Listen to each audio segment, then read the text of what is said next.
Okay, I think we're ready to start. Thank you for coming to our third session on navigating publication, especially given the fact that this is the Friday before Thanksgiving and both NCA and NCT are going on. So we appreciate you being here. This session focuses on second books, and we are calling it What Book Do You Really Want to Write?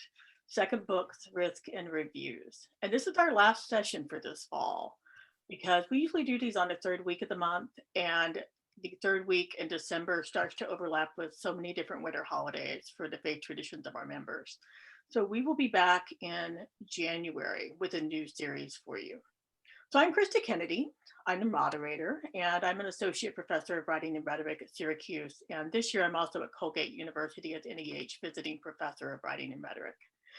And we have with us Aurora Bell, who is acquisitions editor at University of South Carolina Press, Byron Hawk, who is editor of the New Media Theory series at Parlor Press, Ryan Peterson, who is acquisitions editor at Penn State, Thomas Rickert, who is co-editor of the Lauer series in Rhetoric and Composition at Parlor Press, and Dan Waterman, who is editor-in-chief at University of Alabama Press.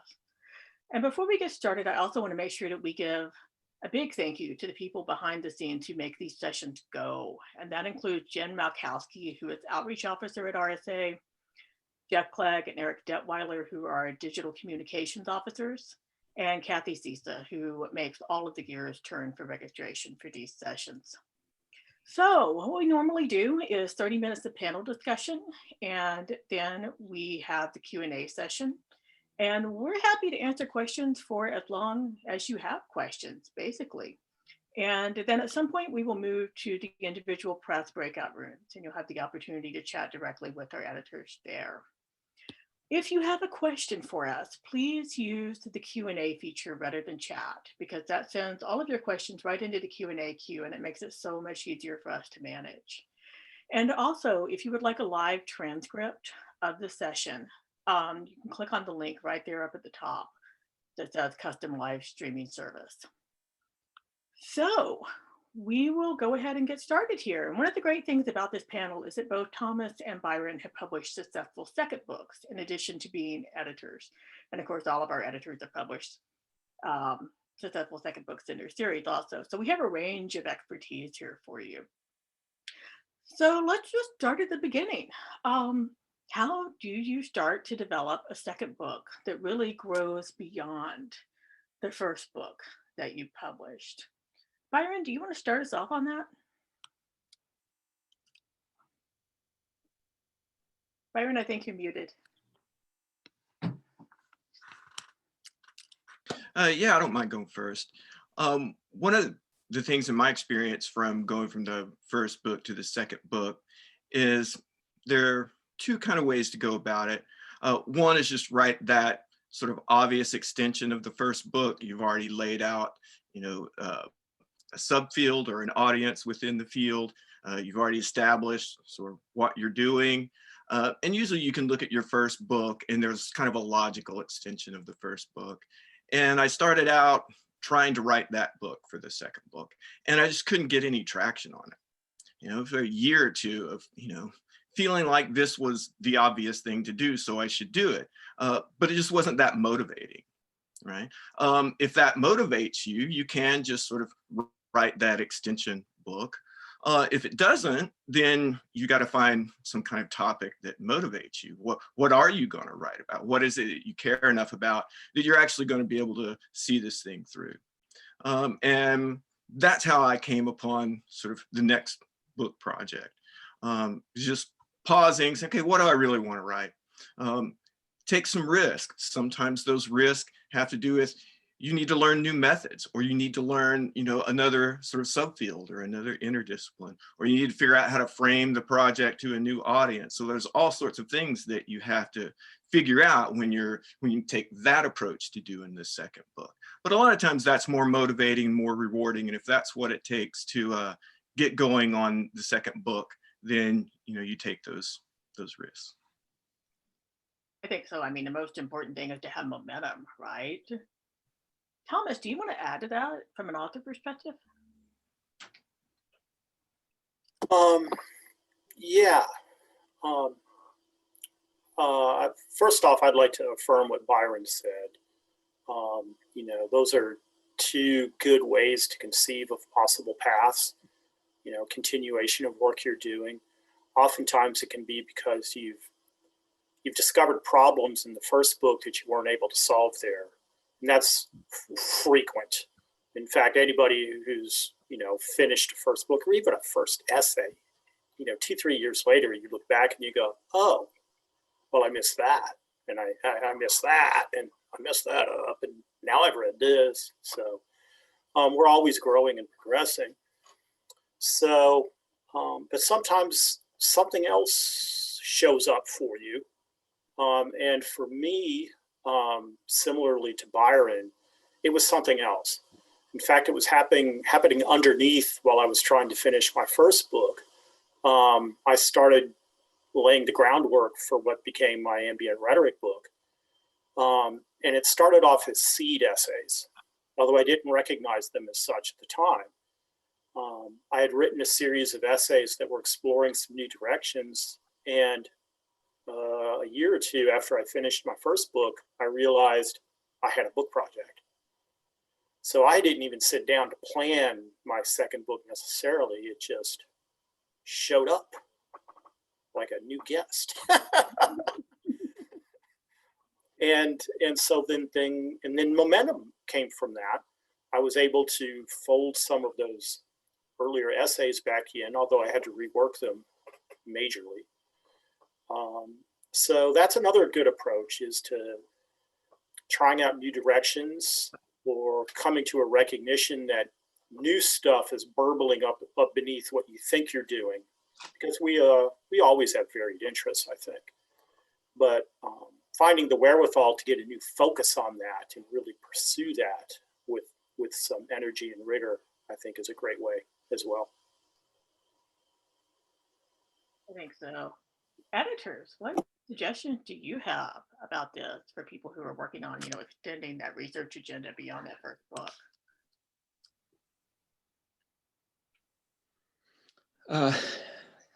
I'll jump in, and I think both Byron and Thomas gave excellent advice and guidance. And I think from a publisher's point of view or an editor's point of view, I would agree. I'll just maybe kind of reiterate some of those points, or maybe state them differently. But I think for a second book, I think a publisher would probably encourage you to take risks, which is what Byron was talking about. And in some ways you might be able to do that is, broadening the audience, looking outside your field, and trying to engage scholars in related fields, maybe even non-scholars. I think publishers like to have a project from an established scholar who's published something, and then use that as a way to kind of reach those broader audiences. So that's one thing you might be able to do. But also, if you're looking to stay inside your discipline, I think maybe ask some questions about the assumptions of your field, and maybe test them or question them. I think that is a good way to produce innovative scholarship, which is perfect for a second book. Thank you for bringing up that idea of risk. This was something we talked about a lot when we were planning the session last week. What does risk mean? I mean, you named some of the things. What is the spectrum of risk that authors can consider, but also end up kind of facing down? You're sitting there in your room typing away, and you're also dealing with all of the little things all the little voices that you deal with when you're thinking, oh, I can do this, but no, oh no, that would be too risky. What does that look like? What does that mean? And then with sort of one angle of it, which relates to what Ryan was saying about audience, one of the places that you might take a risk in a second book is by being more personal. That is something, it's not going to be relevant for every project. There are some books that just do not want or need that, and that's fine. But as publishers, when we're thinking about reaching a broader audience, especially a non-scholarly audience, then some sort of personal connection can be really important and a good way to get into that. And that may be something that with the first book or with a dissertation, the scholar wasn't, ready to engage with, didn't want to take that risk in those contexts. And so a second book can sometimes be a place to do that. Mhm. Yeah, I think Aurora's right. Adding a personal element, not necessarily that the personal has to be a thread that runs from start to finish throughout an entire book project, but being comfortable with owning up to the idea that your interest in a particular subject does stem from, something personal. It helps establish a relationship between the author and the reader, that there's something at stake for that particular author and they're undertaking this work. And that by having something personally at stake and addressing a particular subject will force the reader to take an interest and have a share in that issue as well. So it can kind of establish a level of, something's at stake here for this person, and I want to see how it turns out. It doesn't have to run through the entire thing, but it can be a framing device. Even if one chooses not to bring the personal into the project at all, knowing that that is what's undergirding your decision to take on a particular project can be a good, while holding that card against your chest, can also be a good way to help motivate and drive someone to really tackle the subjects that they might otherwise be afraid to. Yeah, I think personal could come in many forms. I'm just sort of reiterating what they both said in a slightly different way. It can come in the topic and why you're doing this topic. It can come in your relationship to the sites that you research and investigate. Maybe you have personal connections to the places that you're studying or the people that you're studying. Or it could come into the project directly, where you sort of talk about yourself and your life, or foreground yourself as a researcher in relation to the object of study. As there are lots of different ways that the personal could sort of impact the way that you connect to that second project and the risks that you decide to take and the reasons why you decide to take them. I'm curious, do any of you want to speak to the ways that the personal and genre might intersect in second book projects? Do you see a second book as a place to take some risk with the genre that you're working in a way that that first book, where it's often coming out of a dissertation that you've written in a pretty strict form based on grad school guidelines, based on what your committee wants, and all the pressure that comes in a first book to prove that yes, you know how to do scholarship right, for lack of a better word to describing that. Do you feel like there's room to stretch a little bit in that way in the second book?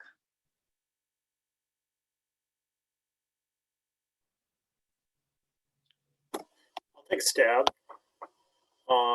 I'll say yes, but as Byron pointed out, in terms of how we want to think about what the personal is, if we're going to introduce something as personal, that can take many different permutations. It doesn't necessarily mean that you're telling I stories. There can be other ways of demonstrating some sort of personal attunement to what you're doing. And I would say the same is true of risk. So, from 2020, when I look back on my ambient rhetoric book, my second book, it doesn't look risky anymore. But at the time when I was writing it, I thought it was really risky because no one in the field really was doing the things that I was doing or trying to put together the things I was putting together. And that kind of spread, if you will. And maybe I can look back on that and say, well, that's still risky. And I could even critique it for being, maybe it went a little too far here and there. But it's easy to in the moment to look at what you're doing and look at what the field's doing, and just in terms of what you're trying to do, what you're trying to think about, fault lines in the field or gaps, that's risky too in its own way, because you don't have a lot of work to build on that's doing that. So I think you got to think about risk as not necessarily you're pushing people's buttons or something like that. That's the first thing I'd like to say. Yeah, in the early 2000s, Bazell did a book called Alt Dis. It's sort of about alternative discourses, in relationship to academic writing. And Tyson Zawacki did a Writing Across the Curriculum book that kind of took that up. And they interviewed academics across different fields about what they thought academic writing was. And sort of the gist or the takeaway of those projects, whereas it academic writing is more certain kinds of strategies, a certain kind of ethos, a certain kind of orientation to the work that you do, not necessarily something that's tied to genre. And what they found when they interviewed people across academic disciplines, especially in disciplines like anthropology, for example, where they've already been experimenting with various forms of ethnography and stuff like that, but also in rhetoric, they found that you can have an academic ethos in an alternative form. And we're seeing that more and more now with various kinds of digital forms. Whether you call it a digital book, a video book, et cetera, right? You can still be doing academic work in a lot of these varieties of genre. And I think that that's another type of way you can branch out in book two, both genre and medium. Mm-hmm. Risk also doesn't mean you have to jump off a cliff with your second book either.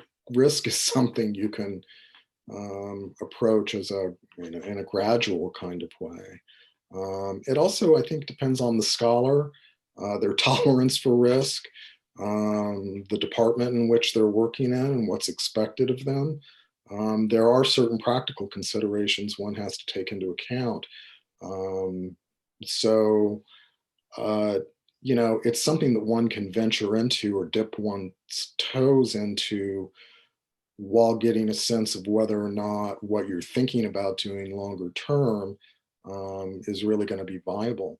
One way of doing that is testing the waters through essays that you might write for a more general interest audience on a particular subject. Whether you think about your model crossover essay as being something you would read in the New York Review of Books, or a Harper's essay, or an Atlantic Monthly essay, something out of the scholarly journals that would be accessible. Even if it never gets published, writing something or testing the waters that way in your own work is a good way to see if, and sharing it is a good way to see if what you're working on has legs, if it's getting through to other people, and using that kind of data to figure out if it's something you want to really devote a couple years to. Mm-hmm. Yeah, I think it's such a good way to test the water for yourself. And also, like you just pointed out, risk is so contextual. Some departments, even for a second book, for that page to full, really want a traditional book. And if you're thinking of doing anything else, or even just testing the waters for that, it's also a way to check and see where your department is at with this work and how they think it would fly with the college committee. Yeah, another way to think about that is, as you're deciding what risks to take in your particular situation, also think about how you can frame that risk to the institution, to the department, to the dean or what have you. Well, yeah, I'm doing this risky thing over here, but here's how it connects or resonates with my previous work, or here's how it connects to my field in a new way, and how I'm trying to push the field in a new way. So it doesn't have to be sort of wildly over here in left field. If you're sort of considering the risk in those kind of rhetorical situations, part of that is how to pitch it. I would like to chime in on that just a little bit too, because when we talk about these forms of self-evaluation, I think it needs to be understood that this is all very murky And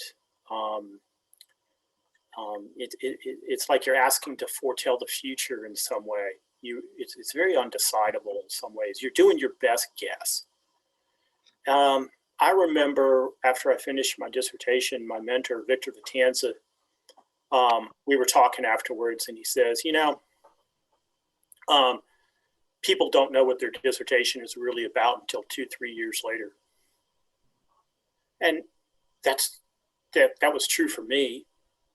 And I think that's true for many people, especially if you do particular kinds of work that really stretch you or put you at the edge of your ability. When you're really, really trying to think about a hard problem. And sometimes it takes just time to inhabit those thoughts for a while before you really come to deeper understandings. And I think the same is going to be true for a second book, especially one that's just going to take risks. You have to pursue that for a while and sit with it for a while. It's not something I think necessarily you're just going to know in advance. I think you have to work through things for a while sometimes. Yeah, I was going to say too, one way of looking at it is to maybe consider a topic that might sort of transcend the moment. I think the inclination right away is maybe to try and do something that's very timely. And because the culture, because politics move so quickly, I think oftentimes if you're writing on a topic that is too timely, by the time it gets to the editorial board or through production, the culture, the politics, the moment might have passed, and that book might not be as interesting as it was when you started.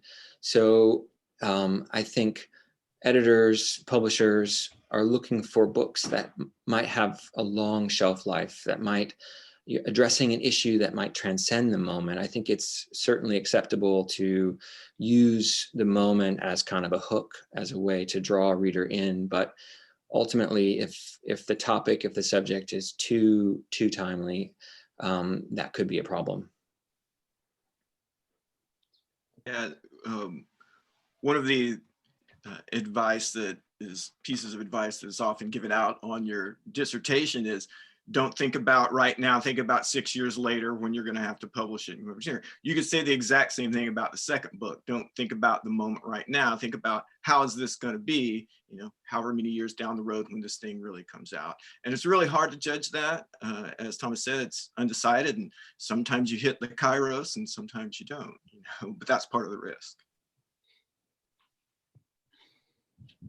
Yes, and that notion of intellectual journey that keep popping up through this. I'd like us to talk a little bit more about that because, there are a lot of reasons to want to write a second book, some of which are just, the goal of promotion to full, which usually requires a second book. But there's also trying to sustain that intellectual journey that you started out on as, a bright-eyed graduate student and assistant professor. So what have you, both authors and presses, accomplished with second books? And what would you do differently, knowing what you know now?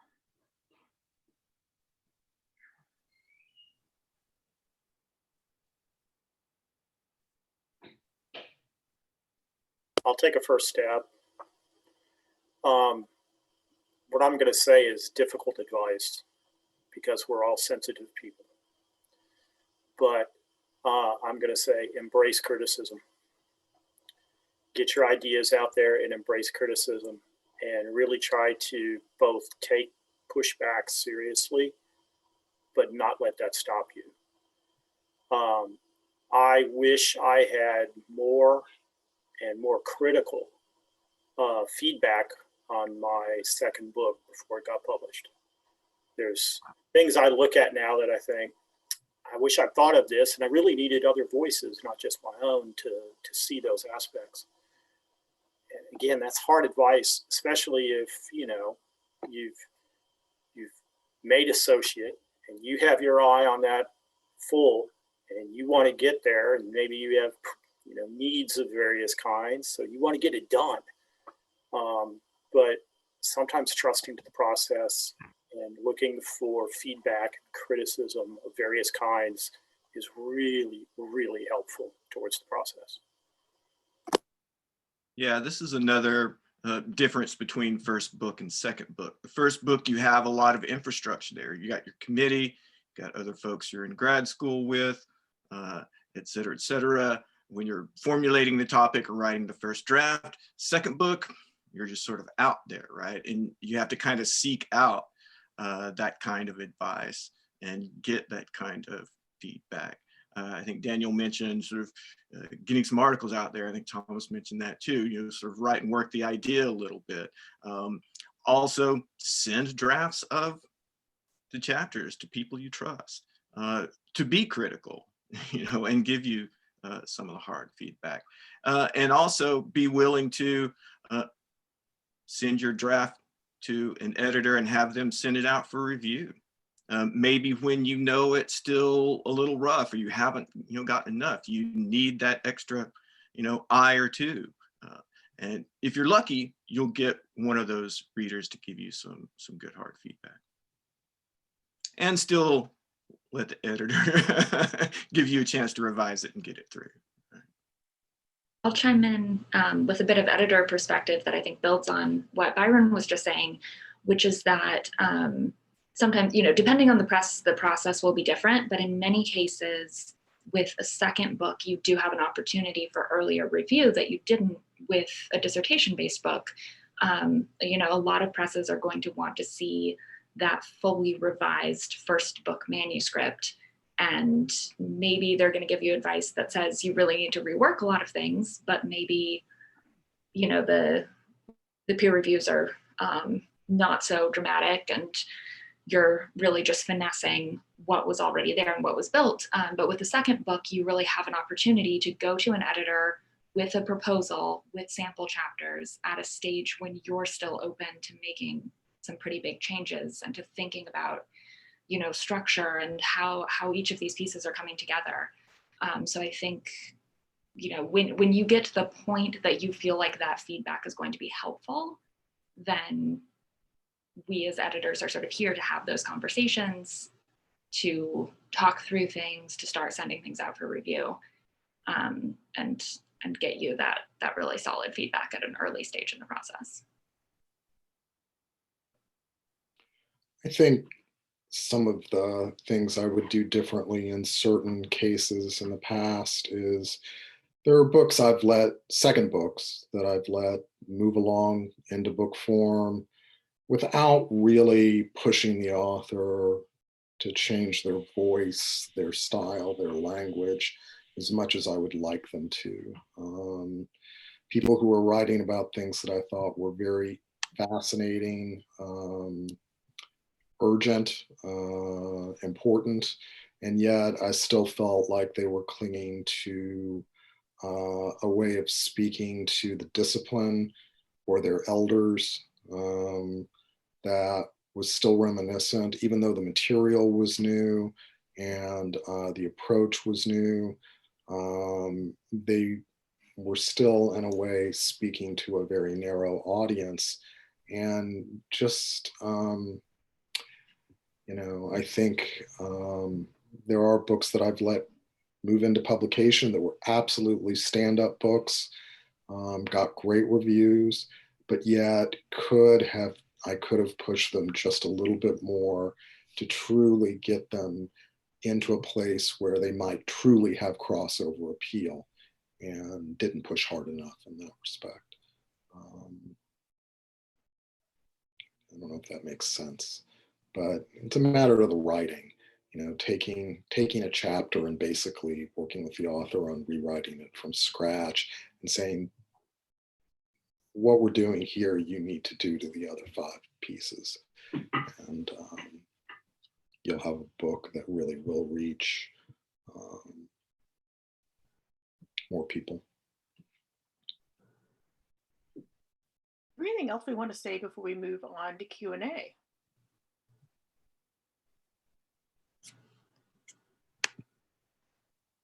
Okay, So for those of you who joined us since we did the panel introduction, if you have questions for us, we're very interested in those. So feel free to drop them into the Q&A queue.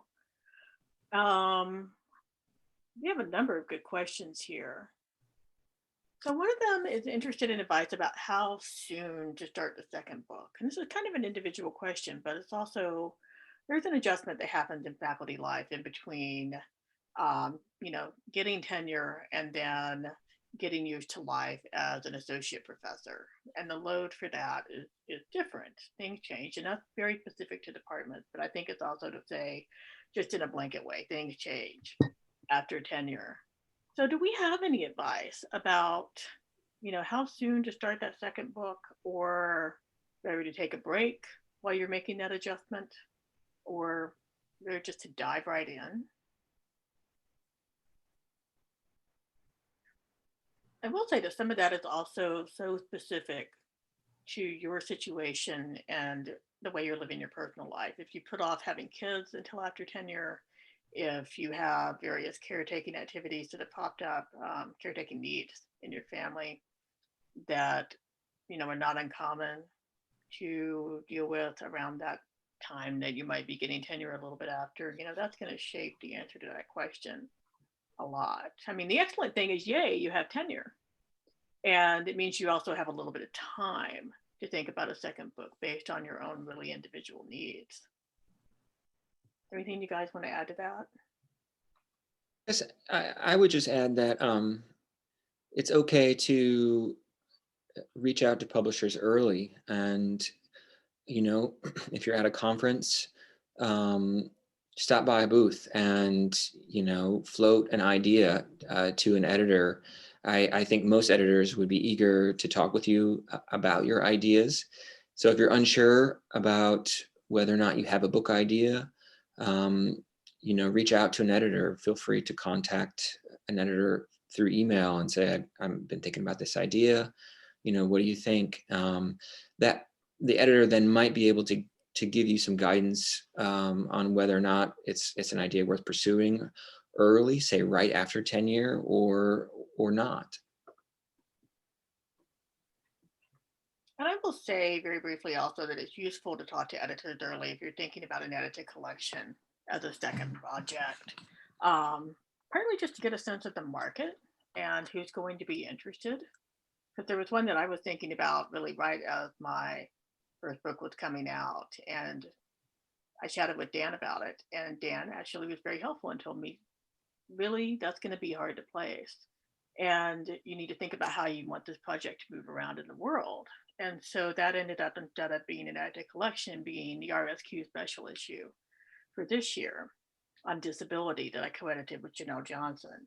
So no is sometimes it's useful, an answer is yes, and thinking about how to move forward in an expeditious manner, and then moving on to the next project after that. I'd like to add just one quick little thing to that.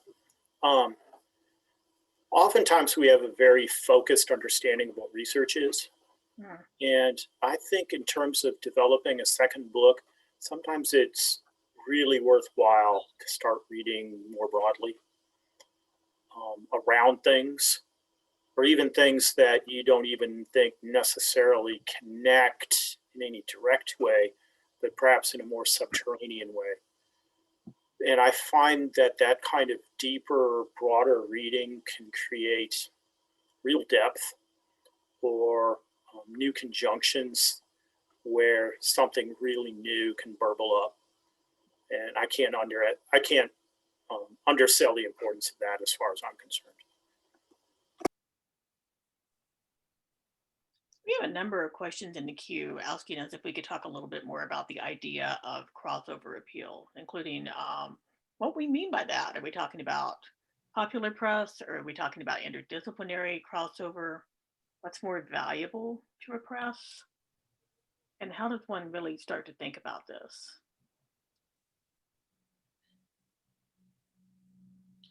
Yeah, I think there's definitely some ambiguity in the term, and we run into it as well at Penn State. When we talk about crossover, Are we talking about a book that crossovers into different disciplines, or a book that crossovers to a general reader, to a non-scholar? I think both books are excellent. The former allows a publisher to certainly reach a broader audience within academia.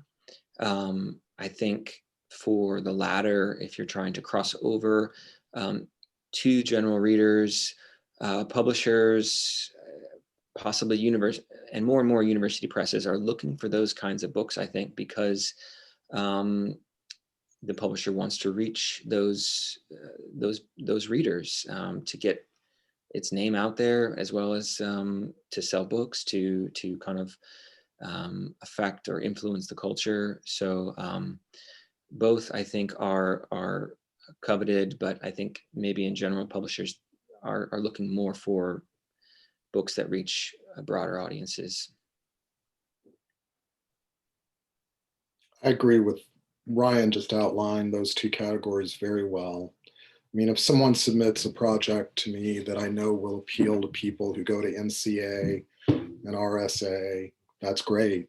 But if I know my colleague Wendy, who goes to our ethnography and anthropology and Native American Studies conferences, can take it to at least one or two of those as well. You know, those are 4 different academic meetings there where we can showcase a particular book. And that really does increase the appeal. Or if someone's doing something that works at an NCA, RSA, but we can take it to the Civil War people or the Southern history people, that is another one of our audiences. You know, that really does make a project appealing. It doesn't mean that if there is a book project that's just really centrally focused on rhetorical theory and its audience is going to be narrow. If it's doing something important and new, we're not going to rule it out. It's just as compelling and just as important. But I think what Ryan said is true.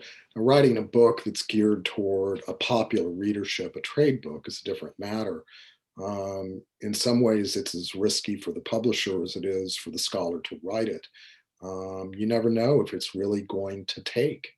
The author may have in mind a lay readership, an educated, smart, non-disciplinary specific readership. And the press may have that audience in mind too. Can we get it onto the radar of all the people that we need to really make it fly? You know, it's as tough for us as it is for the author in some ways who wants to write that book.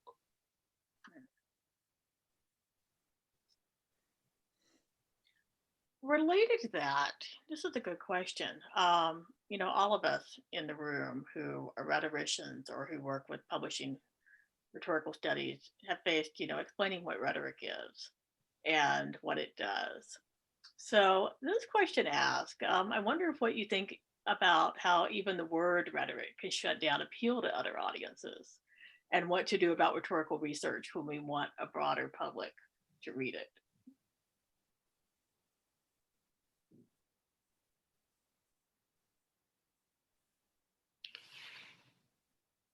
The looks on all of our faces may be part of your answer.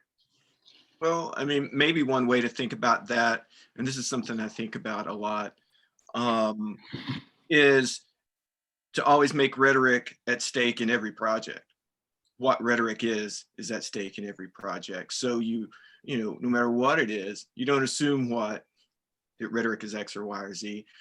You fold that into, you know, whatever's happening in this particular instance, whether it's theoretical or particular case or what have you, and let that sort of emerge out of the discourse. So you're always sort of responding to that question in a certain sense, and for that audience. I'd like to add to that.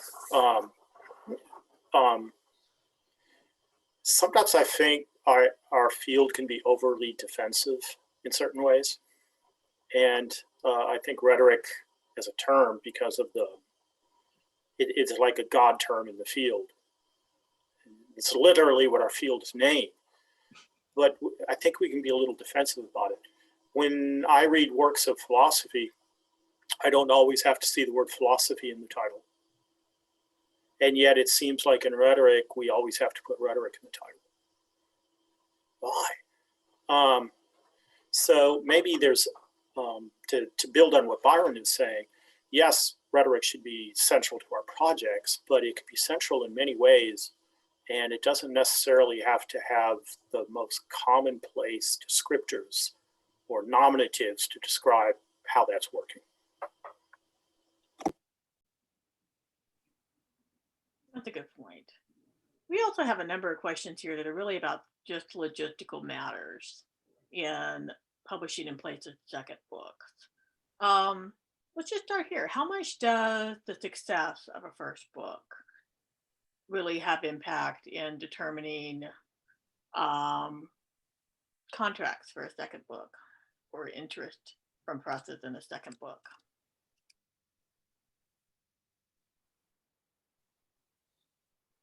Does it matter some? Not at all?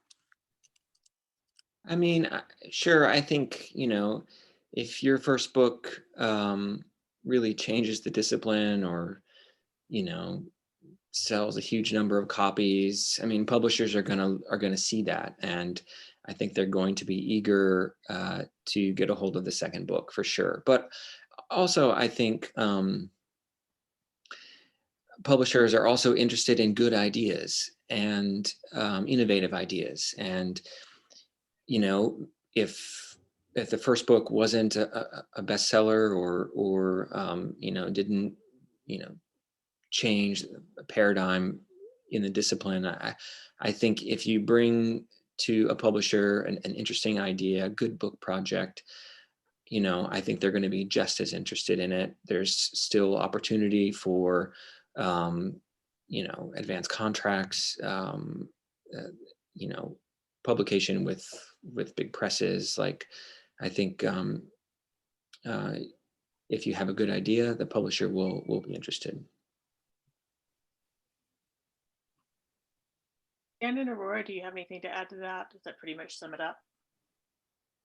I think that does. I mean, that someone, I don't know if this was the question you were reading from, but someone was asking about awards specifically for the first book, and definitely don't bury that information. If the first book did really well and, it won awards or it got great reviews, publishers that you're reaching out to, if it's, not the publisher of your first book, we want to know that. We want to know that up front. That's really helpful to know, and it is attractive, but not having those things, I don't think is a huge deficit. Going off of that, question from Martin Camper. In the prospectus, should one position the second book in relation to the first book at all? Or should that second book just be, the focus of that prospectus?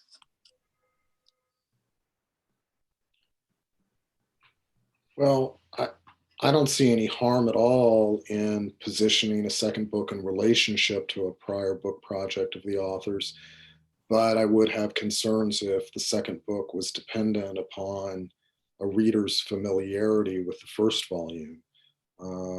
That's a lot to ask of anyone.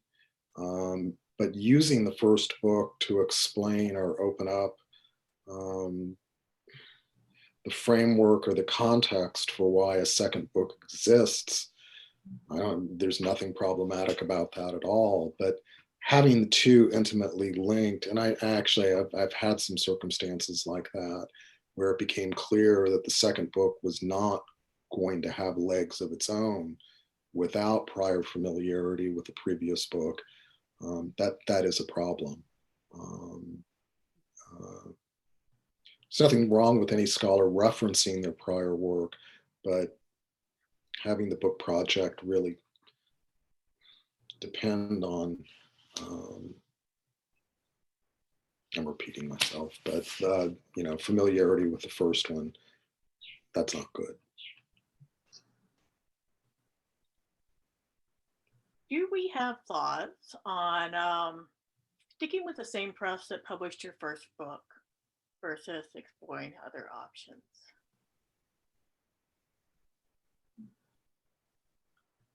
I think Thomas and I both had same press and same press for the second book. In my particular case, my contract for my first book said that press gets right of refusal for the second book. And I assume Thomas probably had the same contract. So I said, when I was ready, I contacted him and said, hey, here's what my contract says. You want to see the proposal? And they said, sure. But I don't know how common that is to have that in the contract. It may not be common. I don't know. I want to hear from Ryan and Aurora. Do yours have that? We used to have it pretty frequently, not as much now. I mean, it's not in our current boilerplate contract, but I have seen it in old contracts. It is not in my contract from 2015 with South Carolina. Yeah, I think like maybe 2005, maybe before that, or maybe even older. We have, if you go back far enough, our contracts are you can see them, they're different looking. It's a big piece of paper that's all one and folded in half. And those contracts have a right of first refusal. Yeah, same for Penn State. But in my career, though, I used to work with the boilerplate I used to work with had that, and without fail, every time I'd send it out, in most cases, the author would object to that clause and ask for it to be struck. Yeah, we don't have it in ours right now. Yeah, we've never had it, and I don't like the idea. I always like to think, even if it's just naive, that an author would have a good enough experience with us the first time that they would naturally come back to us again. It's not always the case, and I understand that.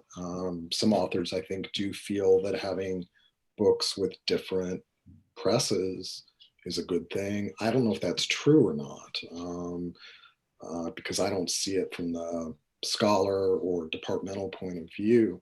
But I do not like right of first refusal. I don't like the idea of it, period. I would never obligate anyone to do that. I think I'd add to that it also depends on your experience with the press. If you had a good experience, maybe you are inclined to work with them again. But at the same time, and I think this is really important, what's your project like? And you do want a match between project and press, and one could conceive second books that maybe shouldn't go with your first press. So there's a lot of factors I think that can come into play there.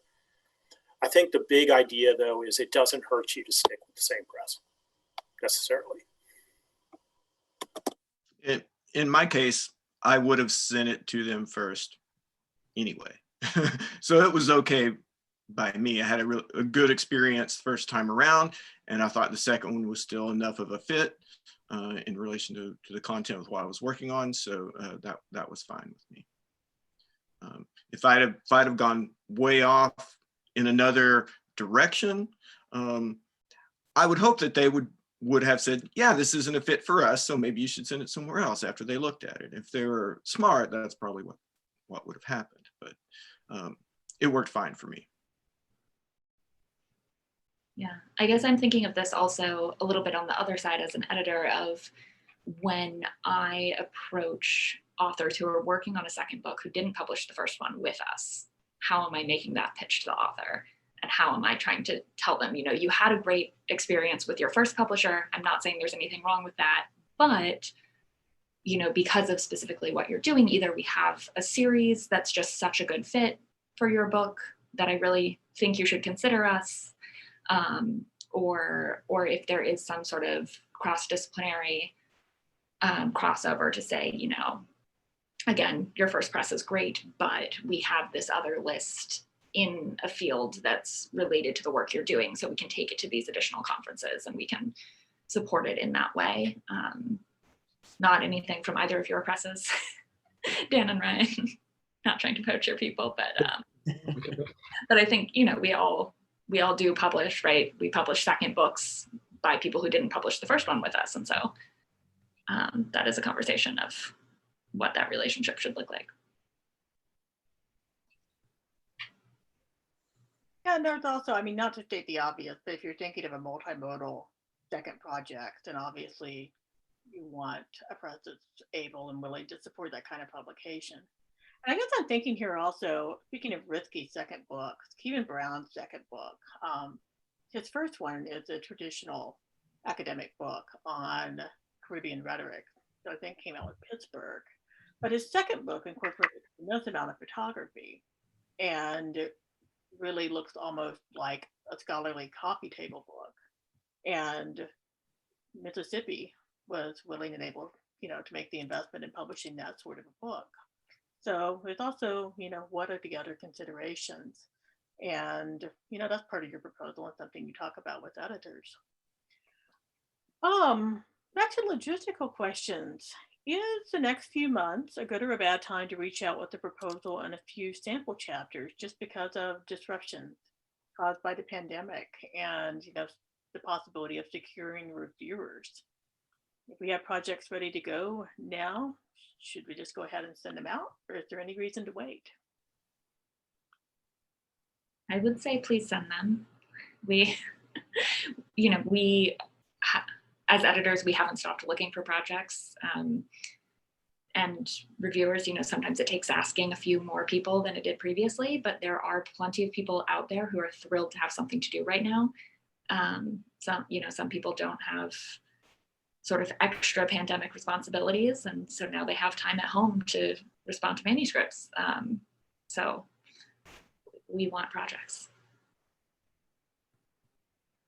Good. It's good to hear. I agree. There's really not a bad time. I mean, sometimes you just have to spend a few more weeks trying to find the right readers for something than you might otherwise, but it'll all come together. In fact, over the last since the election, it was really the 2 or 3 weeks leading up to the election where I couldn't get anybody to do a thing because everyone was just tied up in knots and no one mentally had the wherewithal to think about anything else. But since then, I have people taking everything's right and left, so it feels like a good time. Nice. Related to proposals and working closely with authors on developing this, Alfred Mueller asked us, what do editors prefer, to work with a book manuscript that is only just beginning so you have more of a chance to shape the end result, or do you prefer to get a manuscript that's finished or nearly finished and then work from that stage?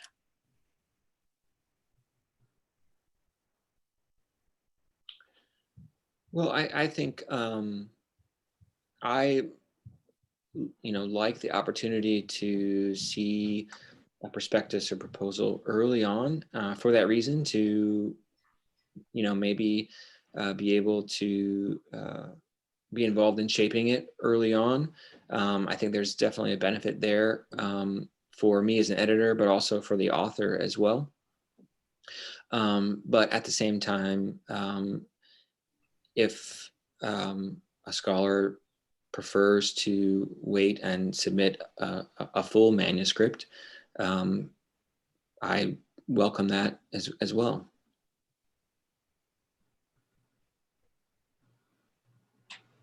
Yeah, this kind of comes back to a question that came up a little bit earlier about at what stage do you need feedback? I've gotten a lot of requests to do reviews for a proposal and a couple of chapters. And then after I've given feedback and that author's worked on it, I'll get asked to review the manuscript again when the full manuscript comes. So it really is, that's part of the process. I would say it's maybe even 50-50 given the things I've been asked to look at.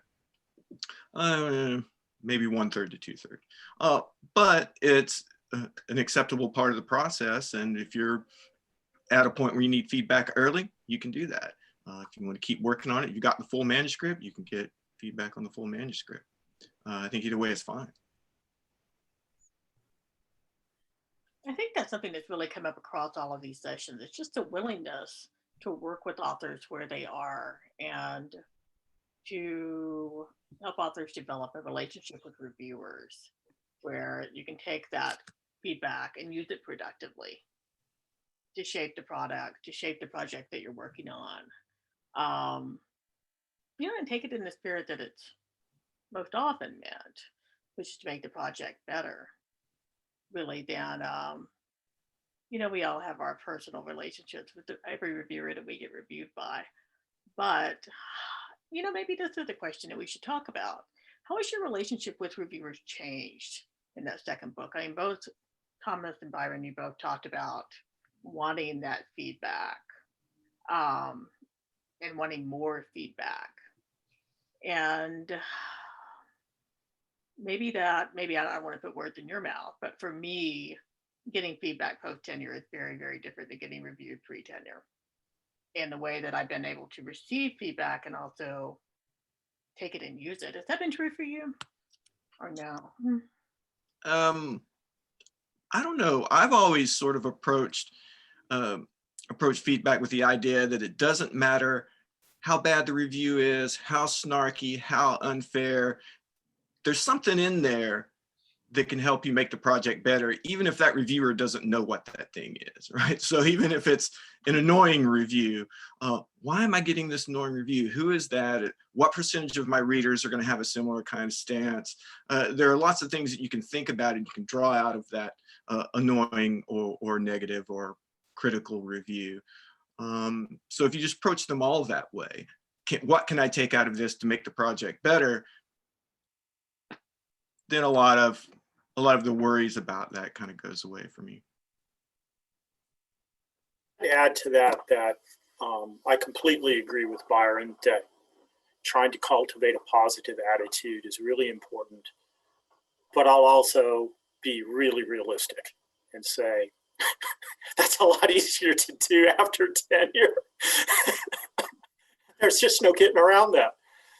Pre-tenure, you're just anxious. And I think it's okay to say, yeah, I'm anxious, and not beat yourself up over it, But trying to cultivate that more gracious attitude towards criticism, even if it's stereotypical reviewer too, trying to find something positive in the negative, that's important.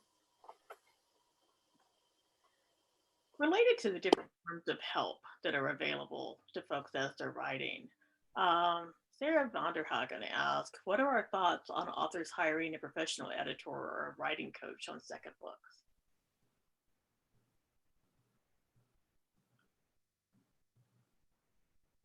Do any of us have any experience with this? Editors, have you had authors who have worked with?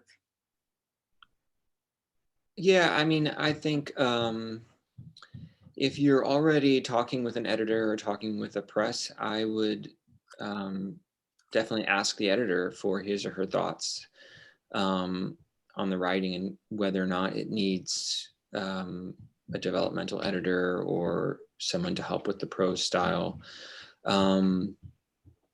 Sometimes I've had situations where authors kind of pursue that hiring an editor before even going through the peer review process. And oftentimes I will tell them, wait until you get through peer review. Let's see how the readers respond.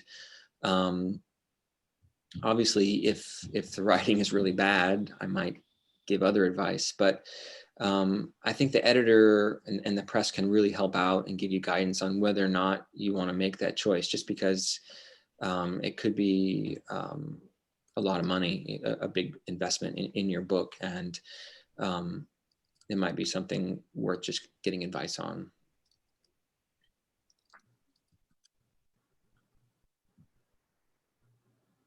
Anything to add?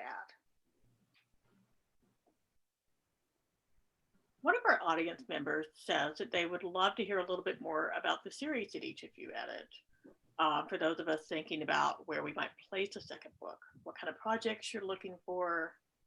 And, we have just a few minutes. Maybe we could go around and introduce your primary series. Dan, I know several of you edit several series, so this may get a little bit tricky, but let's go for it. What kind of projects are you looking for these days?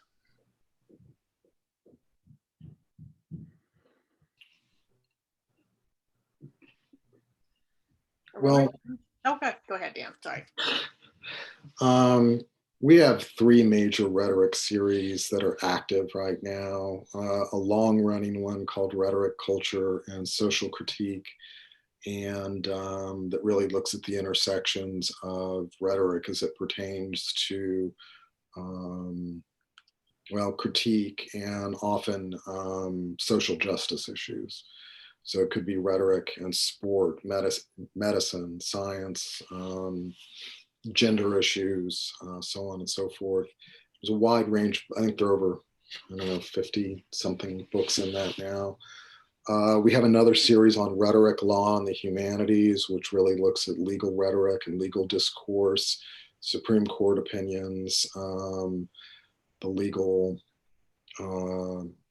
rhetoric that's used to create various levels of citizenship and legal autonomy and legal identity.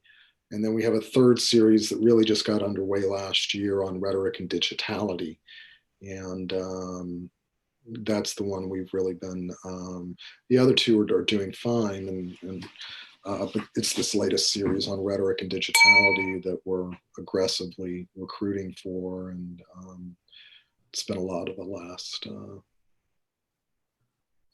few days talking to people at NCA about that series specifically, in addition to the other ones. We do publish standalone books that are in the field that don't necessarily fit neatly into any of those series, books that deal with a historical moment in rhetorical history that aren't neatly in one of those series. So we do books outside of the series as well. Great. So that's Alabama. Aurora, what are you looking for at South Carolina? Sure. So we also very recently launched a new series, which is called Movement Rhetoric Movements. We're looking at rhetoric of social movements, sort of broadly defined, and also how rhetoric moves and circulates out in the world. So we're trying to be a sort of big tent series that can appeal to people on the communication side, on the composition side, on the theory side. And bring different projects together that can speak to one another, but around social issues. We also publish standalone rhetoric books, especially of interest when they are things that we can cross-promote with other parts of our list. So if they intersect with Southern studies, with African American studies, those are some of the main places that we're interested in standalone projects. Excellent. Ryan, what do you have at Penn State? You guys are also launching a new series, aren't you? We don't have a new series. We have kind of our 2 main series are Rhetoric and Democratic Deliberation, which of course is on mainly rhetoric and politics. We kind of define the series real broadly, and we look for, I think more and more we're looking for projects that might certainly be useful for the field, but also try and reach scholars in political science with some of those projects. Our second series is the RSA series in transdisciplinary rhetoric. And that is a series that really strives to take scholarship within the field to other disciplines, other fields. The idea is the series kind of has a particular definition of transdisciplinary, and the idea is that for an author to take rhetoric to another field, to engage with scholarship in that field, and then as a result of that engagement, to bring something back to rhetoric that would complicate it or innovate it or advance it. So those are the 2 series that we have. We're doing a lot of standalones as well, just books that are excellent books, but just might not fit within the series. We have, I'd say probably in the last 3 or 4 years, we've been doing a lot in the history of rhetoric. And we've done some in related subfields in communication studies, philosophy of communication, media studies, stuff like that. Byron and Thomas, you were both at Parlor, but editing rather different series. So tell us about those. Thomas, do you want to go first?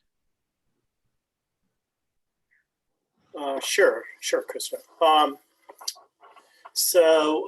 Since the series is named after Janice Lauer, in a lot of ways the series falls out across the breadth of her interests. And that can be fairly varied. It can include history and theory of ret comp as a discipline, theories of written discourse or written rhetoric, composition pedagogy, applications of written literacy theory and research, contemporary and emerging trends in written discourse, and pedagogical theory, and so on. So kind of hits that continuum.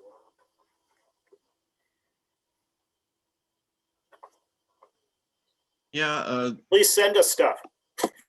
Yeah. New media theory series.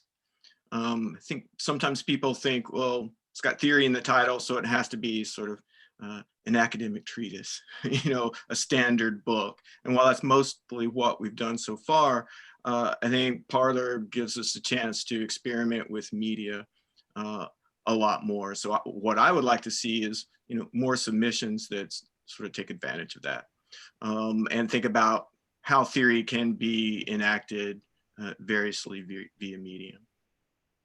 I'm also interested in sound. The manuscript I'm working with right now to get through the process is on sound.